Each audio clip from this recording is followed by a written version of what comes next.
बच्चों हम लोग आज कक्षा 10 का विज्ञान का जो पहला चैप्टर है रासायनिक अभिक्रियाएं और समीकरण वो वाला चैप्टर शुरू कर रहे हैं। ठीक है, सबसे पहले हम देखते हैं कि हम रोज़मर्रा की ज़िंदगी में किस तरह के परिवर्तन हमें देखने को मिलता है।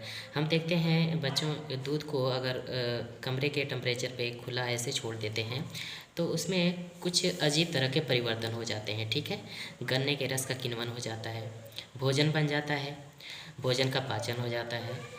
अब बच्चों, लोहे को के से बनी कोई चीज़ अगर वायुमंडल में ऐसे खुला छोड़ देंगे तो नमी और वायु की वजह से वो क्या होगा कि धीरे धीरे उसका वो संक्षारित होने लगती है, मतलब उस पर एक अजीब किस्म का लेयर जमा होना शुरू हो जाता है। ठीक है, तो वो रिएक्शन कैसे लिखते हैं बच्चों? Fe लोहा है और जल और ऑक्सीजन की उपस्थिति में ये क्रिया करता है तो ये जंग का फॉर्मेशन होता है, जंग बन जाता है। ठीक है, जंग का फार्मूला क्या है? Fe2O3.X X moles of H2O हैं, यानी यहाँ पे 1 मोल 2 मोल 3 मोल जो भी है ये जो है H2O के मॉलिक्यूल्स यहाँ पे, ये जंग का फार्मूला है। ठीक है, इसी प्रकार पौधे क्या करते हैं? प्रकाश संश्लेषण की क्रिया पौधों में होती है और जिससे वो अपना भोजन का निर्माण करते हैं। कैसे? कार्बन डाइऑक्साइड वायुमंडल से लेते हैं और H2O अपने जड़ों से लेते हैं, पानी अपने जड़ों से लेते हैं और ये रिएक्शन होती है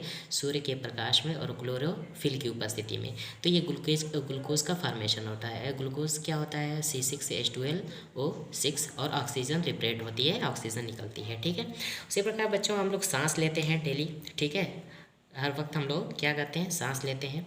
तो सांस लेते हैं तो सांस लेने में क्या होता है? ये ग्लूकोज है, ग्लूकोज जो है ऑक्सीजन से रिएक्ट करता है, उसके बाद कार्बन डाइऑक्साइड H2O और हमें हमारे बॉडी को, हमारे शरीर को ऊर्जा मिलती है। इस ऊर्जा की खपत हम लोग रोज़मर्रा की ज़िंदगी में करते हैं। ठीक है, तो जो चेंज होते हैं, जो परिवर्तन होता है बच्चों, तो परिवर्तन 2 तरह के होते हैं। ठीक है, परिवर्तन कितने तरह के बच्चों? 2 तरह के परिवर्तन होते हैं।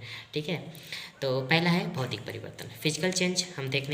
फिजिकल चेंज में क्या होता है कि पदार्थ के भौतिक गुणों में परिवर्तन होता है, यानी कि पदार्थ का जो रंग होता है या कठोरता है, घनत्व है, गलनांक है, क्वथनांक है, इस सब में परिवर्तन देखने को मिलता है। ठीक है, तो भौतिक परिवर्तन में कोई नया पदार्थ नहीं बनता है, भौतिक परिवर्तन में कोई नया पदार्थ नहीं बनता, बस उसके कलर में, उसके रंग में, कठोरता में, घनत्व में, गलनांक में, क्वथनांक में, ये सब में चेंज हो जाता है। ठीक है, तो इस तरह का परिवर्तन भौतिक परिवर्तन करता है, इसमें कोई नया पदार्थ नहीं बनता। जैसे जल है, जल को अगर बहुत ज़्यादा कूल करेंगे तो बच्चों बर्फ़ बन जाएगी, बर्फ़ बन जाएगी। तो जल किस अवस्था में होता है? लिक्विड अवस्था में, सॉलिड अवस्था में चेंज हो जाए, कठोरता चेंज हो रही, कठोरता है। ठीक है, ये लिक्विड से सॉलिड बन रहा है, तो कोई नया पदार्थ नहीं बन रहा है। देखिए जल है तो ये भी, बर्फ़ भी क्या होता है? जल ही होता है। ठीक है, रासायनिक परिवर्तन, दूसरा परिवर्तन है बच्चों रासायनिक परिवर्तन। ठीक है, रासायनिक परिवर्तन में क्या होता है कि पदार्थ के रासायनिक गुणों में परिवर्तन होता है, पदार्थ के रासायनिक गुणों में परिवर्तन होता है, इससे एक नया पदार्थ बन जाता है, एक नए पदार्थ का निर्माण होता है। हाँ, तो ये जो है, जो परिवर्तन है बच्चों, वो रासायनिक परिवर्तन है। ठीक है, इसमें नया पदार्थ बनता है। जैसे लोहे में जंग लग जाती है, तो जंग जो लग जाती है बच्चों, तो जंग से फिर लोहा नहीं बनाया जा सकता। ठीक है, बिल्कुल नया पदार्थ है। कोई चीज़ जल रही है, लकड़ी है, कोयला है, कोई चीज़ जल रही है, तो ये भी परिवर्तन कैसा है? रासायनिक परिवर्तन है। मोमबत्ती जल रही है, मोमबत्ती का जलना भी क्या है? रासायनिक परिवर्तन है। ठीक है, तो जलना रासायनिक परिवर्तन। मोमबत्ती के जलने में क्या होता है? इसकी खास बात यह है कि इसमें जो परिवर्तन होता है बच्चों, फिजिकल और प्लस केमिकल, दोनों परिवर्तन साथ साथ दिखाई देते हैं। ठीक है, मोमबत्ती पहले सॉलिड अवस्था में रहती है, उसके बाद लिक्विड अवस्था में हो जाती है, यानी उसमें फिजिकल चेंज हो जाता है। ठीक है, और उसके बाद जल जाती है, तो रासायनिक परिवर्तन है। तो जब कभी रासायनिक परिवर्तन होता है तो हम क्या कहते हैं कि वहाँ रासायनिक अभिक्रिया हुई है। वहाँ क्या हुई है? रासायनिक अभिक्रिया हुई है। जब कभी फिजिकल चेंज होता है, रासायनिक परिवर्तन होता है, जब कभी रासायनिक परिवर्तन होता है तो हम कहते हैं कि वहाँ रासायनिक अभिक्रिया हुई है। तो रासायनिक अभिक्रिया क्या होती है? केमिकल रिएक्शन क्या होती है? तो केमिकल रिएक्शन देखते हैं बच्चों, तो एक ऐसी अभिक्रिया जिसमें नए गुणधर्म के साथ नए पदार्थ बनते हैं, ऐसी अभिक्रिया जिसमें नए गुणधर्म के साथ नए पदार्थ बनते हैं। ठीक है, अच्छा, रासायनिक अभिक्रिया की खास बात यह है कि रासायनिक अभिक्रिया में तत्वों के बाहरी कक्षा में उपस्थित इलेक्ट्रॉन बाहरी कक्षा में उपस्थित इलेक्ट्रॉन भाग लेते हैं, यानी जो वैलेंस इलेक्ट्रॉन होता है बाहरी कक्षा में उपस्थित इलेक्ट्रॉन, जैसे सोडियम है, सोडियम तत्व है तो इसका इलेक्ट्रॉन विन्यास 2,8,1 होता है। तो बाहरी कक्षा के इलेक्ट्रॉन कितने हैं, 1 होते हैं, तो ये भाग लेते हैं रासायनिक अभिक्रिया में, ठीक है। जैसे एल्युमिनियम है तो एल्युमिनियम का इलेक्ट्रॉन विन्यास 2,8,3, तो बाहरी कक्षा में कितने इलेक्ट्रॉन, 3 इलेक्ट्रॉन, तो ये रासायनिक अभिक्रिया में भाग लेते हैं, ठीक है।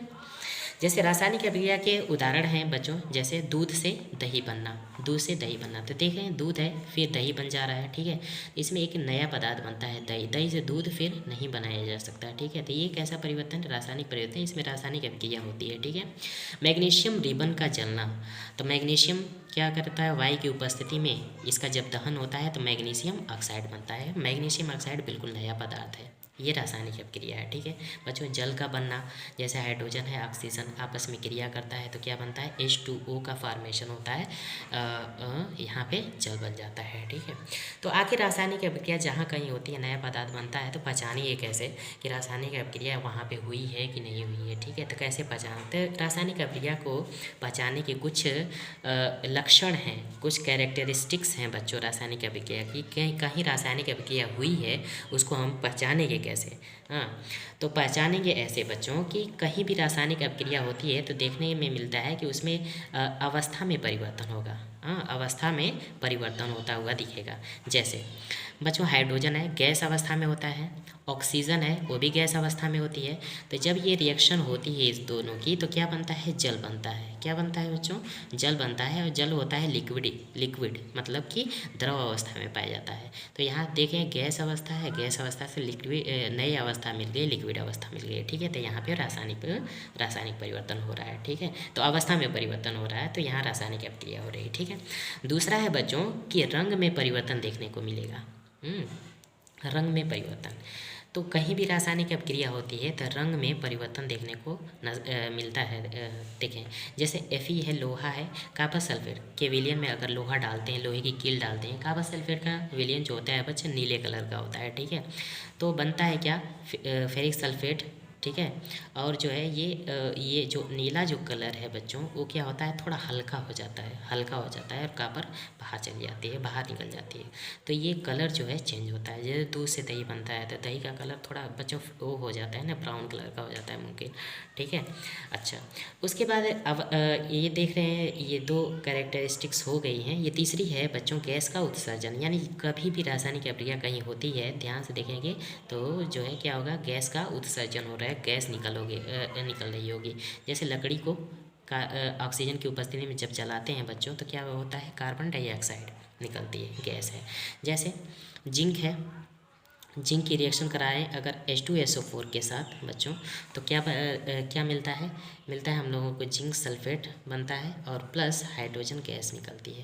तो कभी भी रासायनिक अभिक्रिया होती है तो बच्चों गैस भी वहाँ पे निकलती है, ठीक है, गैस भी निकलती है, रासायनिक अभिक्रिया होती है तो ये भी एक चीज़, अगर कहीं कोई अभिक्रिया हो रही है तो वहाँ पे गैस निकल रही है तो समझें कि वहाँ पे क्या कौन सी रिएक्शन हो रही है, वहाँ पे केमिकल रिएक्शन हो रही है, ठीक है।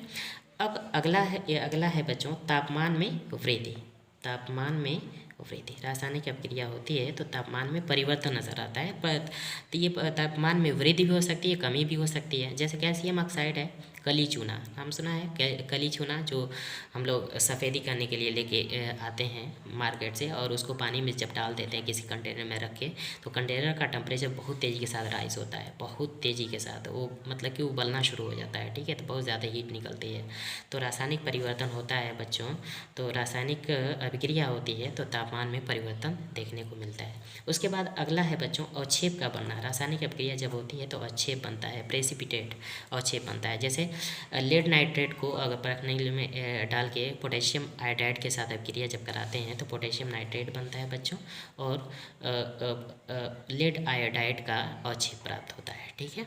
तो ये जो है बच्चों केमिकल रिएक्शन जब होती है तो ये सारे उसके कैरेक्टरिस्टिक्स हैं, मतलब कि ये सारे परिवर्तन होते हैं, देखने को मिलते हैं, चेंजेस देखने को मिलती है, अवस्था में परिवर्तन, रंग में परिवर्तन, गैस का उत्सर्जन, तापमान में परिवर्तन और अवक्षेप का बनना। अब बच्चों हम लोग बात कर रहे हैं करेंगे हम लोग रासायनिक समीकरण की। तो रासायनिक समीकरण क्या होता है, हम्म, बात कर रहे हैं हम लोग रासायनिक समीकरण की।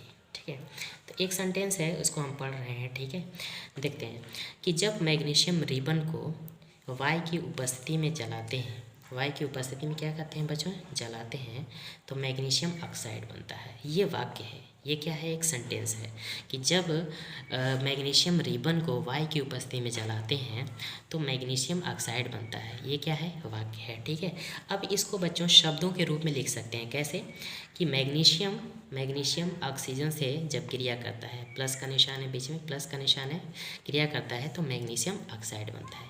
क्या इसको और संक्षेप में लिख सकते हैं? हाँ, लिख सकते हैं इस तरह से, सिंबॉलिक फॉर्म में। जैसे मैग्नीशियम का जो सिंबल होता है Mg होता है और ऑक्सीजन का O2 होता है, रिएक्शन होगी तो मैग्नीशियम ऑक्साइड बनता है। तो बच्चों इस तरीके से जो लिखने का जो तरीका है हम लोग को शॉर्ट फॉर्म में संक्षेप में लिखने का तरीका है, ये है रासायनिक समीकरण। क्या है, रासायनिक समीकरण। अब देखते हैं बच्चों, यहाँ पे ध्यान देने वाली बात है कि मैग्नीशियम का यहाँ पे एक मॉलिक्यूल्स है, कितना है, एक अणु है। ऑक्सीजन का 2 अणु है। यहाँ पे इधर इस साइड में 3 अणु दिख रहे हैं। यहाँ पे देखते हैं बच्चों, यहाँ पे मैग्नीशियम का एक अणु, ऑक्सीजन का एक अणु, तो यहाँ पे 2 अणु है। ठीक है, सॉरी 2 परमाणु हैं, सॉरी बच्चों 2 परमाणु हैं यहाँ पे, और यहाँ पे 3 परमाणु हैं। ठीक है, तो बच्चों जो रासायनिक समीकरण होता है वो 2 तरह का होता है। कितने तरह का, 2 तरह का होता है। ठीक है, एक है संतुलित रासायनिक समीकरण। इसमें क्या होता है कि अभिकारक, अब देखें यहाँ पे कि मैग्नीशियम है और ऑक्सीजन से जब क्रिया करता है तो मैग्नीशियम ऑक्साइड देता है। तो जो मैग्नीशियम है, ऑक्सीजन है, इसको कहते हैं अभिकारक। क्या कहते हैं, अभिकारक। यानी कि जो पदार्थ रासायनिक अपक्रिया में भाग लेते हैं उन्हें अभिकारक कहते हैं। ठीक है, और जो पदार्थ, जो नया पदार्थ बनता है, मैग्नीशियम ऑक्साइड बना है इस केस में, तो जो नया पदार्थ बनता है उसको क्या कहते हैं, उत्पाद कहते हैं। ठीक है, तो संतुलित रासायनिक समीकरण क्या होता है कि जो अभिकारक तत्वों के परमाणुओं की संख्या, यानी अभिकारक तत्वों के परमाणुओं की संख्या उत्पाद तत्वों के परमाणुओं की संख्या के बराबर होती है। यानी कि अभिकारक तत्वों के परमाणुओं की संख्या उत्पाद तत्वों के परमाणुओं की संख्या के बराबर होती है, तब हम कहते हैं कि वो समीकरण संतुलित रासायनिक समीकरण है। वो समीकरण कैसा है, संतुलित रासायनिक समीकरण है। तो यहाँ पे देखें बच्चों, यहाँ पे कार्बन है और ऑक्सीजन है, तो ऑक्सीजन का 2 परमाणु और कार्बन का 1 परमाणु, कितना, 3 परमाणु यहाँ पे देखते हैं। ये इसको क्या कहें, अभिकारक कहेंगे। ठीक है, यहाँ पे क्या है, कार्बन डाइऑक्साइड बन रहा है, CO2 बन रहा है, ये प्रोडक्ट है। तो कार्बन का यहाँ 1 परमाणु और ऑक्सीजन का 1 परमाणु, तो कितना, यहाँ पे भी 3 परमाणु है, तो यहाँ पे भी 3 परमाणु, यहाँ पे भी 3 परमाणु। तो हम कहेंगे कि ये जो समीकरण है, ये जो समीकरण है वो कैसा है, वो संतुलित है, संतुलित रासायनिक समीकरण, यानी बैलेंस्ड केमिकल इक्वेशन है। ठीक है, यहाँ पे देखते हैं दूसरा एग्जाम्पल देखते हैं कि बच्चों ये हाइड्रोजन है और ये है ऑक्सीजन। तो ऑक्सीजन हाइड्रोजन आपस में क्रिया करते हैं तो क्या बनता है, H2O, पानी बनता है। ठीक है, तो हाइड्रोजन के कितने परमाणु, 2 दूना 4, 4 परमाणु यहाँ। ऑक्सीजन के कितना, 2, तो 4 2 6 परमाणु। यहाँ पे ध्यान से दें, 2 दूना 4 और यहाँ पे 1 होता है तो 2 का गुणा इसमें करेंगे 6, तो यहाँ पे भी कितने परमाणु, 6 परमाणु। तो यहाँ पे अभिकारक तत्वों के परमाणु की संख्या 6 है और उत्पाद तत्वों के परमाणु की संख्या 6 है, तो दोनों तरफ बराबर हैं। तो इस तरह के समीकरण कहते हैं संतुलित रासायनिक समीकरण। दूसरी तरह का जो रासायनिक समीकरण होता है उसको कहते हैं बच्चों असंतुलित रासायनिक समीकरण। इसमें क्या होता है बच्चों कि अभिकारक तथा उत्पाद के परमाणुओं की संख्या बराबर नहीं होती, यानी जितने अभिकारक में परमाणुओं की संख्या होगी उतने उत्पाद में परमाणुओं की संख्या नहीं होगी। उत्पाद में परमाणु की संख्या हो सकता है कम, हो सकता है ज़्यादा हो सकती है। ठीक है, मे भी। अच्छा, असंतुलित रासायनिक समीकरण जो होता है, असंतुलित रासायनिक समीकरण उसको कहते हैं ढांचा समीकरण, स्केलेटन इक्वेशन भी कहते हैं, ढांचा समीकरण भी कहते हैं। ठीक है, एग्जाम्पल से समझते हैं। यहाँ पे देखें, मैग्नीशियम का 1 परमाणु, ऑक्सीजन का 2 परमाणु। यहाँ पे देखें मैग्नीशियम का 1 परमाणु, यहाँ पे 1 परमाणु, यानी उत्पाद में 2 परमाणु नजर आ रहे हैं और अभिकारक में कितने परमाणु, रिएक्टेंट में 3 परमाणु नजर आ रहे हैं। ठीक है, तो ये कैसा है, असंतुलित रासायनिक समीकरण है। यहाँ पे बात करते हैं, हाइड्रोजन है और नाइट्रोजन आपस में क्रिया करके अमोनिया दे रही है। अमोनिया देखिए, नाइट्रोजन का यहाँ पे 1 परमाणु है, एक परमाणु नाइट्रोजन का है, यहाँ पे 2 परमाणु है, यहाँ हाइड्रोजन का 3 परमाणु है, यहाँ पे 2 परमाणु। तो ये भी बैलेंस नहीं है, एक्चुअली दिख रहा है कि 4 इधर है 4 इधर है, एक्चुअली ये भी बैलेंस नहीं है, ठीक है। यहाँ पे कार्बन, यहाँ पे ऑक्सीजन, ये दोनों की रिएक्शन हो रही है, यहाँ पे 3 परमाणु है, यहाँ पे 2 परमाणु है, ठीक है। तो बच्चों ये सब क्या क्या है, असंतुलित रासायनिक समीकरण है, ठीक है। अब हम लोग बात कर रहे हैं, थोड़ा से बात कर लेते हैं कि अभिकारक क्या है, रिएक्टेंट क्या होते हैं, ठीक है। रिएक्टेंट अभिकारक क्या है कि जो पदार्थ रासायनिक अभिक्रिया में भाग लेते हैं, जो पदार्थ रासायनिक अभिक्रिया में भाग लेते हैं उनको अभिकारक कहते हैं। जैसे बच्चों कैल्शियम ऑक्साइड है, और ये क्या है H2O। जब पानी में इसको डालते हैं, ये सॉलिड फॉर्म में होता है, लिक्विड फॉर्म में, तो ये इसको जब पानी में डालते हैं तो क्या बनता है, कैल्शियम ऑक्साइड, कैल्शियम हाइड्रोक्साइड बनता है, हाँ कैल्शियम हाइड्रो। तो अब देखें कैल्शियम हाइड्रोक्साइड बनने के लिए क्या क्या ज़रूरी है, आपको कैल्शियम ऑक्साइड चाहिए, और क्या चाहिए, हमें पानी चाहिए, हमें जल चाहिए। तो ये दोनों क्या है, रिएक्टेंट है। रिएक्टेंट का मतलब होता है अभिकारक, यानी कि ये दोनों क्या कर रहे हैं, अभिक्रिया में भाग ले रहे हैं। अभिक्रिया में भाग लेने वाले जो भी पदार्थ होते हैं उनको कहते हैं अभिकारक। क्या कहते हैं, अभिकारक कहते हैं। तो यहाँ पे देखते हैं, यहाँ पे बच्चों कि यहाँ पे अमोनिया है, यहाँ पे अमोनिया है, यहाँ हाइड्रोक्लोरिक अम्ल है, ये दोनों अभिक्रिया में भाग ले रहे हैं, तो इनको अभिकारक कहेंगे। और अमोनियम क्लोराइड जो बन रहा है, अमोनियम क्लोराइड बन रहा है, अमोनियम क्लोराइड बन रहा है बच्चों, तो ये क्या है, आपका प्रोडक्ट है। प्रोडक्ट मतलब उत्पाद है। यहाँ आपके केस में प्रोडक्ट क्या था, आप कैल्शियम हाइड्रोक्साइड था। तो उत्पाद क्या होता है कि रासायनिक अभिक्रिया में जो नया पदार्थ बनता है उसको क्या कहते हैं बच्चों, उत्पाद कहते हैं। जैसे दूध से दही बनना, तो दूध है, दूध क्या होगा आपका अभिकारक है, दही क्या है, आपका प्रोडक्ट है। जैसे कैल्शियम ऑक्साइड है, ये पानी की उपस्थिति में जब क्रिया करेंगे तो कैल्शियम हाइड्रोक्साइड बनता है, तो ये क्या है बच्चों, प्रोडक्ट है। तो जो नया पदार्थ बनता है उसको कहते हैं उत्पाद। रासायनिक अभिक्रिया में जो नया पदार्थ बनता है उसको उत्पाद बोलते हैं, ठीक है।